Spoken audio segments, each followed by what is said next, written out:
बड़ी कैसे हो आप। हम फाइनली पहुंच चुके हैं battle through the heavens flame emperor के एपिसोड नंबर 260 पे। और इस एपिसोड में आइस फायर आइलैंड के हमें 10th फ्लोर के गार्डियन और प्रिजनर के बारे में मालूम पड़ेगा। ये आइस फायर आइलैंड वाला पूरा आर्क फाइटिंग सीन्स और रहस्यमयी चीजों से भरा हुआ होने वाला है, जो आपको डेफिनेटली एक्साइट करके रखेगा। पिछले एपिसोड के एंड में जियान का ग्रुप उस आइस फायर आइलैंड में एंटर कर जाते हैं और हम आगे की स्टोरी यहाँ से शुरू करेंगे। सबसे पहले सुनाई दी थी कुछ हवा के फटने की आवाजें। 7 फिगर्स तेजी से नीचे गिरते हुए दिखाई देते हैं। तभी क्रैश क्रैश क्रैश की आवाजों के साथ इन सब के पैरों से कोई चीज टकराती है। ऑफ कोर्स ये जमीन थी। जो चीज आंखें खोलने पर इनके सामने आई होती है वो एक हरा भरा जंगल था। हम फोकस करते हैं जियान के चेहरे पे, जो कि इस समय ट्रेम्बल हो रहा था। वो स्टार्टल्ड आवाज में कहता है हो क्या रहा है। जिस पल वो यहाँ अपीयर हुआ उसके दुखी सी के अंदर का दुख और कुछ अजीब सी रिपल्स एमिट करने लगा था। वो काफी जल्दी समझ जाता है कि इसका मतलब क्या है। जियान कहता है वुड एट्रीब्यूट। वो फ्लक्चुएशंस जियान के फायर 2 कोर में से नहीं बल्कि वुड 2 कोर में से आ रही थी। ये था यहाँ की रिच वुड एट्रीब्यूट की एनर्जी की वजह से।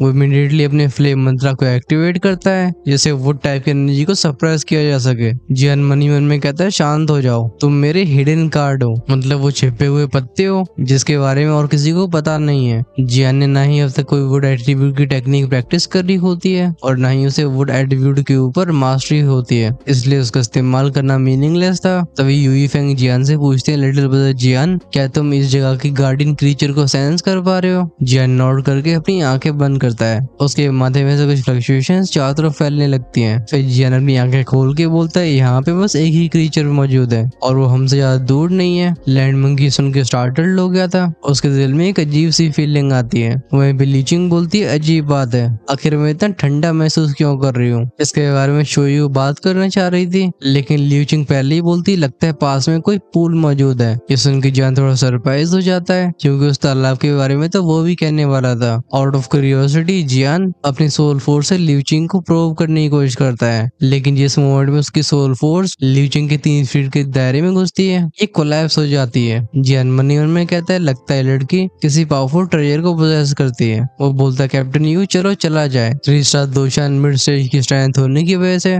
यूई फेंग ने जियान के अंदर उन हल्की वुड फ्लक्चुएशंस को सेंस किया था। वो कहते हैं तुम्हारी स्ट्रेंथ। जियान बोलता है डोंट वरी, मैं अपने आप को हैंडल कर सकता हूँ। फिर वुश वुश की आवाजों के साथ ये दोनों फिगर्स जंगल की गहराइयों में चले जाते हैं। वहीं पे बाकी के लोग पीछे रह गए थे। इनका काम होता है जंगल के बारे में जानकारी इकट्ठा करने का। ये लोग तुरंत ही सेपरेट होकर अलग अलग दिशाओं में चले जाते हैं। हाउएवर इन सभी को गए हुए ज्यादा समय नहीं हुआ होता तभी उसी एग्जैक्ट स्पॉट पे एक और फिगर अपीयर हुआ था। वो फिगर बोलता है ये काफी क्लोज है। जेड लेगेसी टीम, तुम्हें हायर करने के लिए मैंने भारी कीमत चुकाई है। उम्मीद करता हूँ तुम लोग मुझे डिसअपॉइंट नहीं करोगे। सीन दिखाया जाता है यूई फेंग और जियान के साइड का। कुछ समय पहले इन्हें कुछ पफ पफ की आवाजें सुनाई देने लगी थी। इन अजीब सी आवाजों की वजह से यूई फेंग मुंह से घोट के बोलते हैं आखिर ये कैसी साउंड्स हैं। जियान कहता है साउंड हमारे सामने से आ रहे हैं, लेकिन वो ये कह ही पाया था तभी इन्हें थोड़ी सी दूर से एक ओवरवेलिंग प्रेशर सेंस होता है। ये प्योर और ऑफ स्ट्रेंथ होती है। इस और की वजह से जियान की सांसें थम जाती हैं। शिवादय फ्लेम मंत्रा को सर्कुलेट करने के लिए वो कुछ सेकंड्स के लिए खुद को संभाल पाता है। ये दोनों एक दूसरी तरफ नोट करके इन झाड़ियों से बाहर निकलते हैं और जो इनके सामने आया था वो एस्ट्रोनॉशिंग होता है। जियान ने अपने सोल परसेप्शन के हिसाब से सोचा था कि उसे एक बड़ा सा तालाब मिलेगा, लेकिन अब जब सच्चाई से दिख रही है वो रियलाइज करता है कि वो कितना गलत था। ये कोई पूल नहीं बल्कि एक एंडलेस ओशन होता है। जियान की आंखों के सामने वहां तक नीला पानी था जहां तक वो देख पा रहा था। इनमें वो ठंडी ठंडी जेंटल हवाएं चलती रहती थी। जो चीज जियान और यूई फेंग को सरप्राइज करती है वो होती है दूर से आने वाली एक तेज धाड़ की आवाज। यूई फेंग आगे पॉइंट करके बोलते हैं ये क्या है। जियान कहता है एक एंशिएंट फ्रॉस्ट एप। वो कोलोसल क्रीचर करीब 100 मीटर ऊंचा होगा। इसके हाथ पैर काफी ज्यादा मोटे होते हैं जिनमें भरी हुई थी डिस्ट्रक्टिव पावर। इस गोरिल्ले का आधा शरीर उस समुद्र में डूबा हुआ होता है और आधा सरफेस के बाहर था। ये इस तरीके से कभी कभी धाड़ के आराम किया करता था जैसे खाना खाने के बाद आराम कर रहा हो। और यहाँ पे जिस धाड़ की बात करी जा रही है वो इस बीस्ट के खर्राटे होते हैं। जियान ग्रेव आवाज में कहता है इसकी स्ट्रेंथ कम से कम 2 स्टार दोशान के लेट स्टेज की है। ये सुन के यूई फेंग की आंखें चमकने लगती है। वो कहते हैं लेट स्टेज, हाँ तो लगता है इसे हैंडल करने में मुझे परेशानी नहीं होनी चाहिए, इससे हमारा समय भी बचेगा। ठीक है तुम मुझे साइड से सपोर्ट करो। जब जियान यूई फेंग की वॉलेंटरी को सेंस करता है जिसकी वजह से स्पेस पीछे हटना शुरू हो गया था, वो अपनी भौं से घोट के बोलता है इसे पता नहीं है कि एक एंशिएंट फ्रॉस्ट वेव कितना टेरिफाइंग होता है। लेकिन जियान यूई फेंग को चेतावनी जवाब ही नहीं देता क्योंकि यूई फेंग ने उसके सीक्रेट्स जाने हैं। तो समय आ गया था जब जियान भी यूई फेंग की स्ट्रेंथ के बारे में जाने। जैसे यूई फेंग का ऑरा इरप्ट हुआ था, वो मैसिव बीस्ट अपनी एक आंख खोलता है, तुरंत ही नजर टिक जाती है यूई फेंग के ऊपर। जुश क्रैक के साउंड के साथ एक ही फ्लैश में यूई फेंग सागर के ऊपर अपीयर होते हैं। उनके शरीर को उस विंड टाइप इमोर्टल चीज ने ढक रखा था जो साइंस की आवाजें कर रही थी। यूई फेंग बोलते हैं, बीस्ट क्या तेरी मुझसे फाइट करने की हिम्मत है? जवाब में एंशिएंट फ्रॉस्ट एप की आंखें नैरो हो जाती है। कुछ हो की आवाजों के साथ उसका ऑरा बड़ी बड़ी लहरों को बनाता है, यानी कि जवाब हाँ था। जियान कहता है यूई फेंग रेकलेस है, लेकिन ऐसे एक्सपीरियंस और स्ट्रेंथ वाला एक्सपर्ट बिना किसी हिडन टर्म कार्ड के एक्शन नहीं लेगा। लेकिन एंशिएंट फ्रॉस्ट एप बस अपनी रॉ पावर के लिए नहीं जाना जाता है। ये जब अपनी इनेट एबिलिटी को एक्टिवेट करता है, इसके डिफेंस एक अलग ही स्तर पर चले जाएंगे। तब नॉर्मल अटैक्स बिल्कुल काम नहीं आने वाले। जब कोई उसकी नींद को इस तरीके से खराब कर देता है, लगता है वो सफेद गोरिल्ला एकदम आग बबूला हो गया था। बूम बूम बूम के साउंड के साथ अपने टेक्निकल ऑरे को इरप्ट करते हुए वो कहता है, हम इंसान, मुझे सबसे ज्यादा नफरत है मेरी नींद को खराब करने वालों से, क्योंकि इस बीस की स्ट्रेंथ होती है दोशान लेवल से ऊपर की। उसके पास नेचुरली इंसानों जैसी सोचने की क्षमता भी होती है। यूई फेंग बोलते हैं, बहुत नॉनसेंस हो गई, मेरे सामने सरेंडर कर या फिर अपनी जान गवा। वो एंशिएंट फ्रॉस्ट एप अपनी छाती को ठोकते हुए बोलता है, भले तेरे पास 3 स्टार दोशान की स्ट्रेंथ हो, लेकिन मत भूल ये मेरा डोमेन है। ये कहते ही फश के साउंड के साथ उस समंदर में बस बिखरते हुआ पानी रह जाता है। गोरिल्ला आसमान में अपीयर हुआ था, फिर अगले पल उसके पैर पानी की सतह से टकराते हैं, लेकिन नीचे बस छोटी छोटी रिपल्स ही बनती हैं। ये पानी पे एकदम जमीन की तरह चल रहा होता है। ये देख यूई फेंग की आंखें नैरो हो गई थी।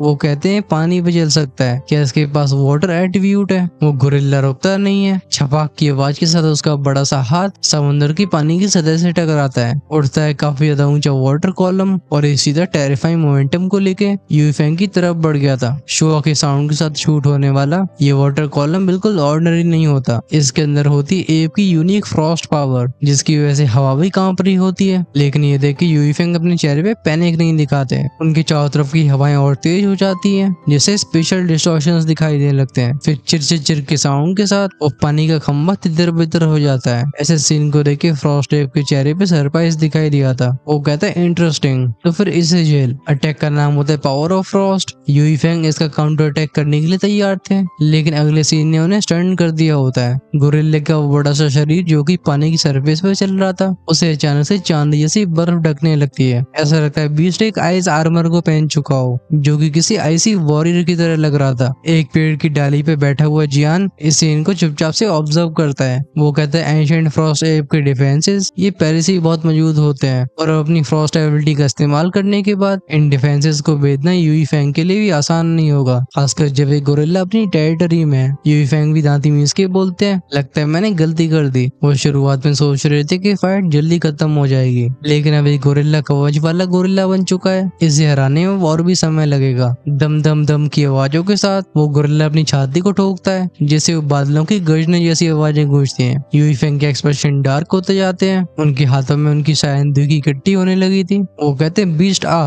वो एंशिएंट गोरिल्ला दहाड़ के बोलते हैं, फ्रॉस्ट रोड रेन। पानी के नीचे से कई ड्रॉपलेट्स हवा में उठती हैं। फिर जियान और यूई फेंग की एस्टोनिश आंखों के सामने ये पेनी पेनी सोर्स में बदलने लगे थे। इनके नंबर्स होते हैं हजारों में। फिर किसी डेडली स्टॉर्म की तरह ये यूई फेंग के ऊपर बरसात करने लगती है। ये देख के यूई फेंग हंस के बोलते हैं, हाँ ठीक है, मेरी विंड एनर्जी के रात को झेल। कुछ एंड को चेंज करके वो अपने हाथों को पुश करते हैं। ये थी विंड 1000 ब्लेड्स। उनकी विंड दोशान पावर एक लंबे से ब्लेड को बनाती है। ये करीब 700-800 मीटर का होगा, जो सीधा उस फ्रॉस्ट एप की तरफ चला जाता है। यूई फेंग का ब्लेड इतना पैना होता है कि बीच में से स्पेस 2 हिस्सों में बढ़ रहा था। हवा भी अपने आप ही सामने से हट रही होती है। फिर वो हजारों आइस सोर्ड्स इस ब्लेड से जी बूम बूम बूम की आवाजों के साथ खतरनाक तरीके से टकरा गई होती हैं। भले यूई फेंग की खुद की टेरिटरी न हो, लेकिन उनके पास कल्टीवेशन का एडवांटेज था। क्लैंक क्लैंक जी के साउंड के साथ एक के बाद एक आइस सोर्स सूटना शुरू हो जाती है। वहीं पे यूई फेंग का ब्लेड बिल्कुल वैसा का वैसा ही था। जब वो गोरिल्ला अपनी अटैक को नाकाम होते हुए महसूस करता है, वो खुद से बोलता है, नहीं ये कुछ ज्यादा ही स्ट्रॉन्ग है। क्लियरली यूई फेंग ने अपनी विंड दोशान पावर को उस ब्लेड के अंदर पूरी तरह से कंप्रेस कर लिया था। ये पावर इतनी भयानक होती है कि इसे एक 3 स्टार दोशियान काफी गहरी चोटें खा सकता है। यूई फेंग रोर करके बोलते हैं, एंशिएंट फ्रॉस्ट एप डाई। वो फ्रॉस्ट एंशिएंट एप भी गुर्रा के बोलता है, भले ही तुम्हारी स्ट्रेंथ मुझसे आगे हो, लेकिन मेरे डिफेंस को अंडरएस्टिमेट मत करो। इस अटैक को डॉज करने की जगह वो उल्टा अपने पैरों को पानी में प्रेस करके वो ऊपर शूट हो जाता है। वो अपनी फिजिकल स्ट्रेंथ पर निर्भर करके उस पावरफुल पावरफुल ब्लेड का सामना करने वाला था। अगले मोमेंट में बैंग के साउंड के साथ दोनों के बीच में टकरावट होती है। इसके साथ सुनाई दे रही होती है कुछ क्रीकिंग आवाजें। हालांकि यूई फेंग का अटैक उस गोरिल्ले के आर्मर को भेद नहीं पाता है, लेकिन उसका वहां से रगड़ने की वजह से काफी पैनी पैनी आवाजें चारों तरफ फैल रही थी। जब वो एंशिएंट फ्रॉस्टेप देखता है कि अभी उसके कवच को कोई नुकसान नहीं हुआ, वो तेजी से हंस के बोलते है हा तो ये 3 स्टार दोशियान की स्ट्रेंथ है, क्या जोक है। यूई फेंग भी स्माइल के साथ कहते हैं तुम्हें इतनी जल्दी खुश नहीं होना चाहिए। इन शब्दों के साथ उनकी एक उंगली उस विंड ब्लेड की तरफ प्रेस होती है। फिर उस गोरिल्ले की आंखों में वो नीले रंग का ब्लेड एक्सपेंड होने लगा था। बेचारा इससे पहले रिएक्ट भी कर पाता। इस जगह पे terrifying boom boom boom boom की आवाजें गूंजती हैं। इस क्लोज रेंज में होने वाले एक्सप्लोजन ने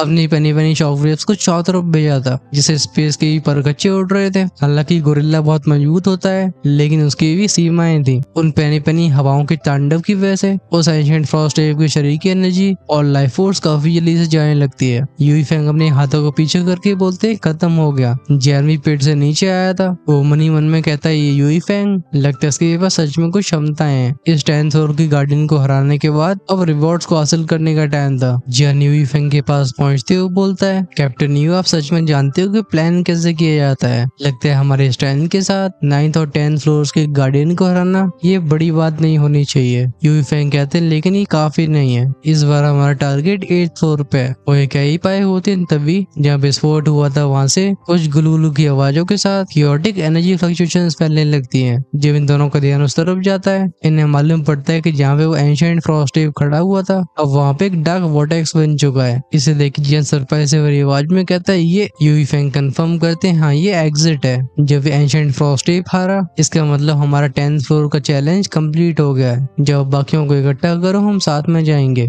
यहाँ रिवॉर्ड्स को हासिल करने के बाद हमारा टारगेट 9th फ्लोर में होगा। अभी थंडर स्नेक और लैंड मंकी दोनों साथ में थे। लैंड मंकी बोलता है कैप्टन और जियान को गए हुए काफी समय हो चुका है, कहीं वो किसी परेशानी में न फंस गए हो। ये सुन के थंडर स्नेक अपने सिर को हिलाता है। वो कहता है तुम्हें इतनी चिंता नहीं करनी चाहिए, जाओ लैंड मंकी बाकियों को देखो। लैंड मंकी हेजिटेट नहीं करता। वो इस जगह से कुछ ही दूर जा पाया होता है, तभी उसे एक फ्लक्चुएशन सेंस हुई थी। इस पावरफुल ऑरे को सेंस करके वो कहता है कौन है यहाँ पे? तभी उसे 2 फैमिलियर फिगर दिखाई देते हैं। ये जियान और यूई फेंग थे। यूई फेंग बोलते हैं 10th फ्लोर के गार्डियन को हमने संभाल लिया है, चलो आगे मूव किया जाए। अब तक इन्हें सेंस करके ल्यूचिंग और बाकी लोग भी यहाँ पहुंच चुके होते हैं। अपने कैप्टन की बात को सुन के ल्यूचिंग के अलावा बाकी की ईगल आई टीम सरप्राइज फील नहीं करते। आफ्टर ऑल ये बस 10th फ्लोर था। यहाँ टिपिकली गार्डियंस की स्ट्रेंथ 3 स्टार दोशान से कम की होती है, इसलिए यूई फेंग का उसे हराना काफी नॉर्मल बात है। ये कुछ समय के बाद पहुंचते हैं उस वॉर्टेक्स के सामने, फिर एक के बाद एक उसमें एंटर करना शुरू कर देते हैं। जब उस मिस्टीरियस 10th फ्लोर के स्पेस से बाहर जाते हैं, ये अपने आप को पाते हैं पतले से रास्ते पे,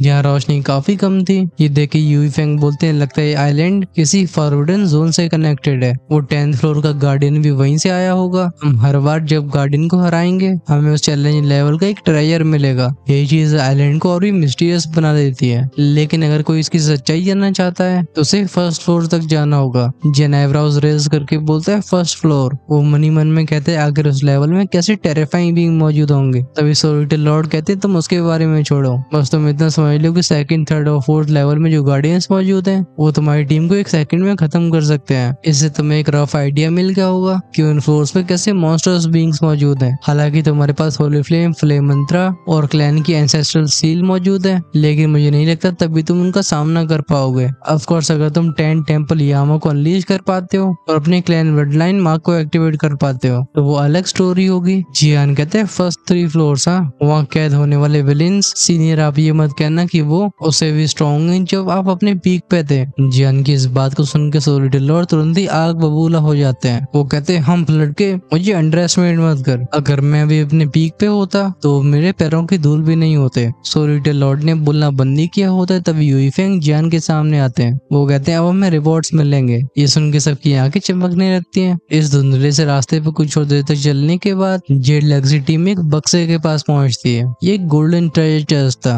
जियान कहते तो ये रिवॉर्ड है। यूई फेंग बिना हेजिटेशन के बोलते हैं शोयू इसे खोलो। हालांकि यू क्लैन गोस्ट रियल्म के ईस्टर्न कॉन्टिनेंट में काफी अच्छा इन्फ्लुएंस रखता था, लेकिन तब भी ये मिशन उन्हें मर्जी के खिलाफ मिला होता है। इन्हें क्रिमिनल को आजाद करना था जिसकी लोकेशन 7th या 8th फ्लोर में होगी। जेड लेगसी टीम के पास कोई और विकल्प नहीं होता, चाहे वो भले ही होली सी से कुछ कनेक्शंस रखते हो, तब भी उन्हें कोई बचाने वाला नहीं होता है। ये सोचते सोचते यूई फेंग साय करते हैं, तभी लियूचिंग के कान में हल्की सी क्रीक की आवाज आती है। ये थी उस बक्से के खुलने की आवाज। यहाँ सबसे ज्यादा क्यूरियस लगता है लैंड मंकी था। वो बोलता है क्या है अंदर। अभी शोयू की वॉइस उड़ गई होती है क्योंकि उस बक्से के अंदर बस एक छोटी सी चीज होती है। ये था एक स्क्रोल। जब बाकियों के चेहरों पर कंफ्यूजन होता है, जियान एक्साइटमेंट से भरी आवाज में कहता है स्क्रोल। पूरी हॉकाई टीम स्क्रोल के चारों तरफ इकट्ठी हो जाती है। थंडर स्नेक बोलता है ये सच में स्क्रोल है और इसके चारों तरफ का ऑरा इतना हल्का क्यों है? क्या स्क्रोल इनकम्प्लीट है? यूफेंग हेजिटेशन के साथ अपने सिर को हिला के बोलते हैं मुझे ऐसा नहीं लगता, इसे देखने पे एक दो टेक्निक लग रही है। तभी सबके कान में आती है जियान की आवाज। वो कहता है एक फायर टाइप की दो स्किल है, क्यों न इसे मुझे सौंपा जाए। उसकी बात को सुन के ग्रुप के बीच में कुछ समय की शांति फैल जाती है। यूफेंग उस स्क्रोल को थोड़ी और देर तक देखने के बाद फाइनली से जियान के हवाले कर देते हैं। जियान सबसे पहले अपनी फ्लेम को सम्मन करके इस स्क्रोल को उसे ढकता है, फिर इसे स्टोरेज रिंग के अंदर भेज दिया गया था। अभी जियान के चेहरे पे आ चुकी थी एक बड़ी सी स्माइल। बात ऐसी थी कि कोई फायर टाइप की दो टेक्निक नहीं थी,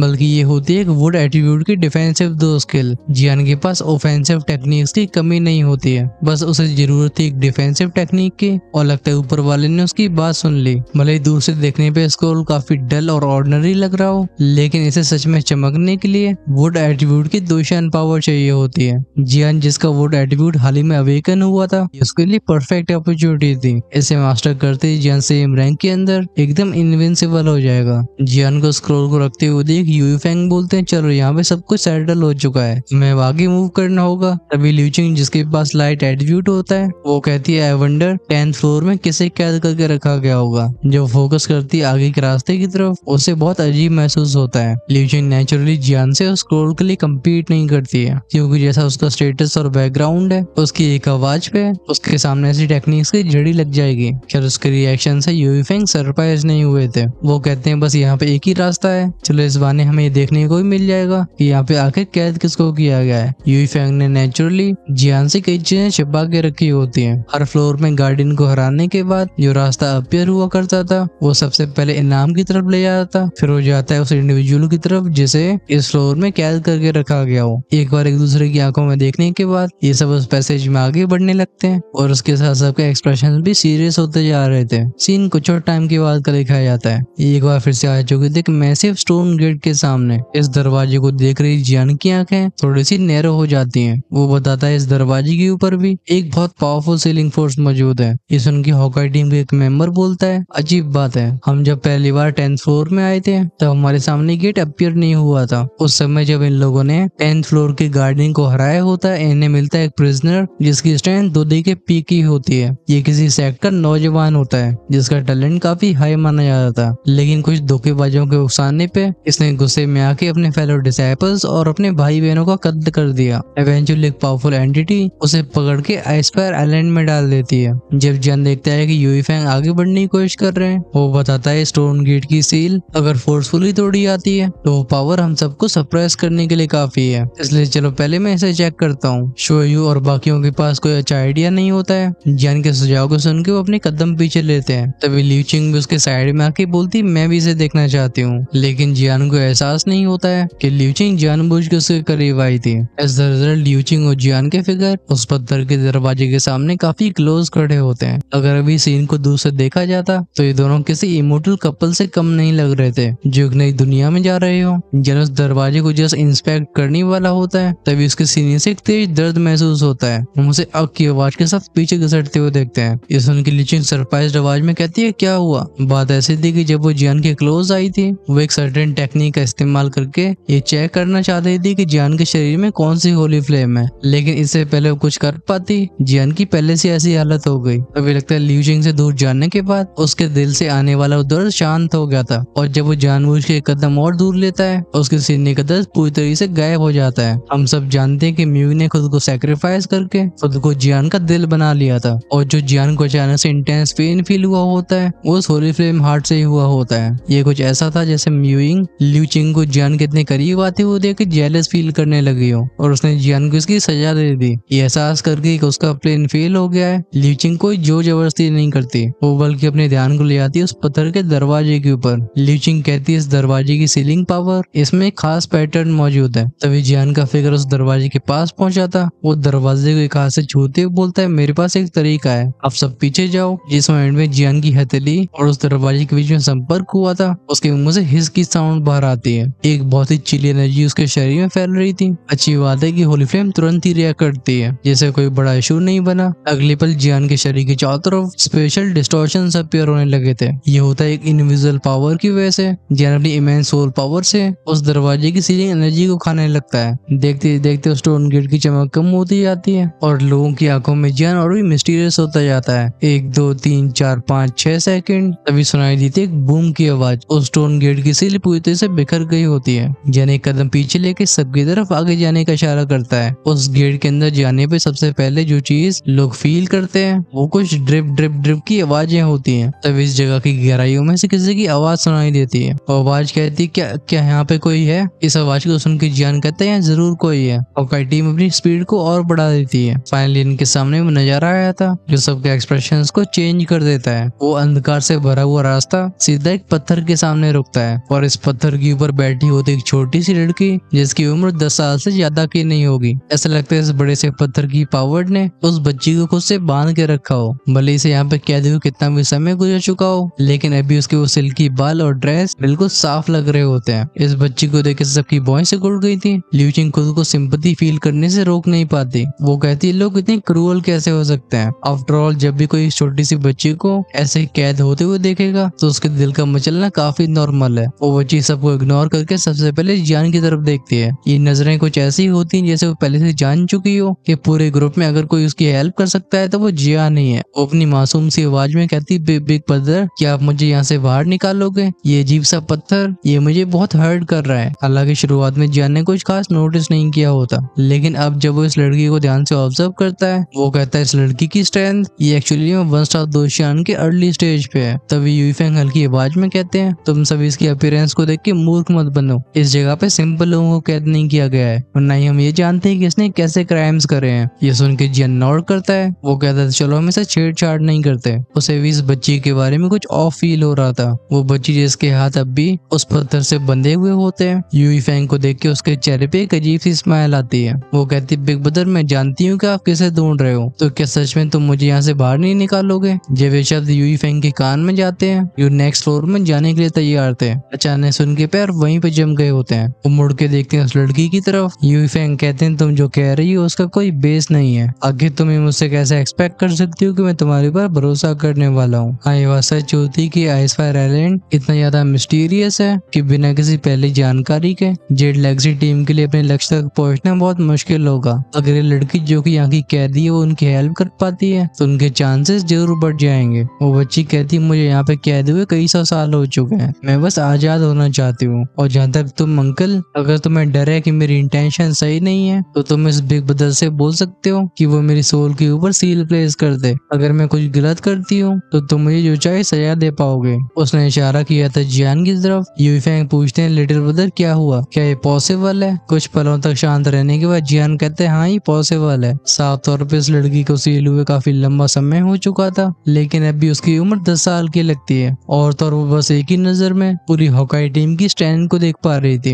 ये बिल्कुल नॉर्मल नहीं है। यूईफेंग बोलते हैं लिटिल ब्रदर जियान अगर ऐसी बात है तो प्लीज इसके ऊपर एक सोल सील को प्रेस करो जिससे हम इसे आजाद कर सके। अब यहाँ पे किस सोल सील की बात हो रही है आप लोग गैस कर पा रहे होगे इसलिए मुझे एक्सप्लेन करने की जरूरत नहीं है। जब वो लड़की जियान को धीरे धीरे अपनी तरफ आगे बढ़ते हुए देखती है वो उसे अपनी मासूम आवाज में कहती है बिग ब्रदर मुझे दर्द से डर लगता है इसलिए जेंटल रहना। इसी पर सोलिटी लॉर्ड की आवाज जियान के दिमाग में गूंजी होती है। वो कहते हैं केयरफुल। भले कुछ लोग हार्मलेस लगे लेकिन वो ज्यादातर सबसे ज्यादा डेंजरस होते हैं। इस आइलैंड में अच्छे इंसानों को कैद नहीं किया जाता। जियान मेंटल ट्रांसमिशन के थ्रू बोलता है सीनियर मुझे पता है कि मैं क्या कर रहा हूँ। फिर अपनी सोल पावर का इस्तेमाल करके उस बच्ची के सोल के ऊपर कुछ मिस्टीरियस कोटिंग करने लगता है। एट द सेम टाइम जियान पूरी तरह से अलर्ट भी था। अगर कुछ गलत होता है तो वो तुरंत एक्शन लेगा। काफी जल्दी कुछ मिनट्स निकल जाते हैं और अब जियान ने अपनी आंखें खोल ली थी। लोग पूछते हैं कैसा रहा। जियान कहता है मैं सोल कोटिंग को कंप्लीट कर चुका हूँ। अगर अभी कुछ अजीब करती है तो मैं सोल सील को तुरंत ही डेटोनेट कर पाऊंगा। फिर चाहे कितनी भी स्ट्रॉन्ग हो ये खुद को सीरियसली इंजर्ड होने से रोक नहीं पाएगी। वो लड़की जिसका चेहरा अब तक पेल हो चुका था ये क्लियरली जियान की सोल सीलिंग की वजह से होता है। वो बोलती है बिग ब्रदर अब क्योंकि हो चुका है तो अब क्या प्लीज आप मुझे फ्री करोगे। जियान हल्की स्माइल के साथ बोलता है इतनी जल्दी भी क्या है। इस पत्थर की ऊपर एक पावरफुल सोल रिस्ट्रिक्शन है लेकिन तुम्हारी सोल पावर बहुत कमजोर है। मैं तुम्हारे बारे में अब क्यूरियस हो चुका चुका हूँ। यूई फेंग भी स्माइल के साथ बोलते हैं जल्दी बताओ। लगता है वो ऊंट पहाड़ के नीचे आ चुका था। वो लड़की जियान और यूई फेंग को घूरते हुए बोलती है तुम लोग सच में नफरत करने के लायक हो। उसने जियान के साथ कोऑपरेट करके खुद को उसे सील बाइंड कर लिया था, इसलिए अब जियान की धमकी आसानी से काम करती है। वो बच्ची बताती है मेरा नाम है लू येन और मैं एक वाटर टाइप की प्रैक्टिशनर हूँ। मैंने सुना था कि मेरे माँ बाप मेरी बिल्कुल छोटी उम्र में ही खत्म हो गए। मैंने उन्हें कभी नहीं देखा। छोटे से ही मुझे एकेडमी भेज दिया गया जहाँ मुझे बड़ा किया टीचर्स ने। बाद में मेरे टैलेंट की वजह से मुझे एक पावरफुल लोकल क्लैन में भेज दिया गया, लेकिन वो जगह मुझे पसंद नहीं आई। खासकर उस क्लैन का जो यंग मास्टर था वो इंसानों की चमड़ी में एक बीस्ट था। उसकी मेरे ऊपर गलत नजरें थी। इवेंचुअली मुझे मालूम पड़ा कि मेरे पेरेंट्स की डेथ उसके द्वारा रचे गए षड्यंत्र की वजह से हुई थी, इसलिए मैंने जी जान लगा के ट्रेन किया। फाइनली 2 शाइन क्लास में ब्रेक थ्रू करने के बाद मैंने उसकी पूरी फैमिली को एक्सटर्मिनेट कर दिया, जो थे 797 पीपल, हिंदी बोले तो 797। उसके बाद मैंने खुद को डोंगजो के एक सुपर सेक के हवाले कर दिया। उन बुड्ढों ने मुझे यहाँ पे इसलिए सील किया है। तभी शुई पूछती है तुम्हारी अपीयरेंस के बारे में क्या, तुम अभी 10 साल की क्यों लगती हो। लुइन बताती है एक जड़ी बूटी की वजह से हुआ है जो मैंने गलती से कटक ली थी। उसकी बातों को सुन के चारों तरफ शांति फैल जाती है। पूरी हॉकाई टीम की आंखों में सिंपैथी दिखाई दे रही थी। बस जियान और यूई फेंग ऐसे थे जो एक दूसरे की तरफ देख के हल्का सा नोट करते हैं। इनके चेहरों पर छिपने वाली स्माइल्स थी। जियान मन ही मन में कहता है लड़की झूठों से भरी हुई है, लेकिन क्योंकि हमारे पास यूई फेंग जैसा पावरफुल एक्सपर्ट है, मैं देखना चाहूंगा कि क्या करना चाहती है। जाने को फिर से उस पत्थर की तरफ जाते हुए बोलता है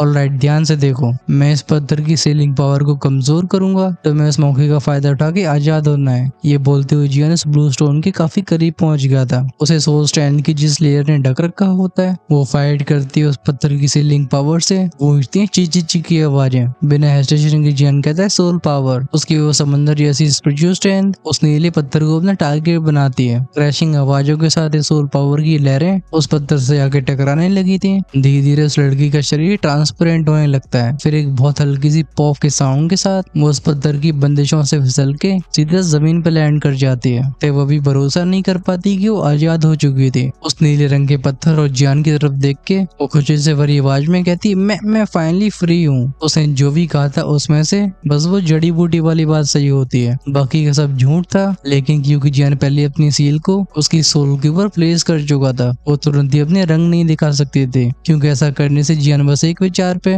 उसे एनालाइज कर देगा। अभी उसके दिमाग में बहुत सारे विचार चल रहे होते हैं। वो मन ही मन में कहती है हम तो तुम्हारा गोल एक्चुअली में घोस्ट किंगडम के किसी व्यक्ति को रेस्क्यू करने का है। वैसे मेरा गोल भी तुम लोगों से दूर नहीं है। जब मेरे और 6th फ्लोर के गार्डियन के बीच में फाइट हुई थी, मेरी सोल पावर तब से बहुत डैमेज हो चुकी है। अगर मैं सोल ओरिजिन को डिवावर कर पाती हूँ तो मैं फुली रिकवर हो पाऊंगी। लेकिन चलो पहले इन लोगों के साथ चला जाए। इनका गोल है 8th फ्लोर पे और मेरा 7वें पे। वैसे ही मेरी कंडीशन सही नहीं है, इनके साथ रहने से फालतू की लड़ाइयों से बच पाऊंगी। यूई फेंग उसे अपने विचारों से बाहर लाते हुए बोलते हैं वो अब क्योंकि तुम आजाद हो चुकी हो तो हमें इस जगह के बारे में बताओ। वो लड़की कुछ समय तक अपनी थोड़ी को सलाहती रहती है। वो कहती है ऑफ कोर्स मैं जानती हूँ कि तुम जिसे बचाने की कोशिश कर रहे हो वो 8th फ्लोर पे है और 8th फ्लोर का गार्डियन वो एक सोल भी जिसकी स्ट्रेंथ 3 स्टार 2 शाइन लेवल की है। हालांकि लोग इतना सोच के रख रहे थे, लेकिन तब भी उस बात को कंफर्म होती हुई सुन ये लोग खुद को अचंभित होने से रोक नहीं पाते। खैर अचंभे में डालने वाली चीजें तो भी बहुत बाकी हैं। इससे पहले ज्यादा सरप्राइजेस की वजह से ये अपना मानसिक संतुलन खो बैठे। हम इस एपिसोड को यहीं पे विराम देते हैं। हमें नेक्स्ट एपिसोड में भी कई चीजें मालूम पड़ रही होंगी। मुझे लगता है उन्हें जानने के लिए अभी काफी ज्यादा एक्साइटेड हो गए। वैसे इस एपिसोड को लेके आपके क्या ख्याल है कमेंट्स में लिख के जरूर बताना, जिससे हम जान सकें कि आगे आपको कैसा कंटेंट चाहिए। चैनल की मेंबरशिप ओपन है। अगर आप नेक्स्ट एपिसोड का वेट नहीं कर पाते हो और उसे आज शाम को एंजॉय करना चाहते हो तो डेफिनेटली आप प्रीमियम कम्युनिटी का हिस्सा बन सकते हो। और अगर आपका उससे पेट न भरे तो अपने लेवल्स को अपग्रेड कर सकते हो मोटल एम्पस से ऊपर, जैसे आप हमेशा औरों से 2 या 3 एपिसोड आगे रह पाओगे। चलो आज के लिए इतना ही। ज्वाइन का ऑप्शन चैनल की होम पेज या सब्सक्राइब की साइड में मिलेगा। I am signing out.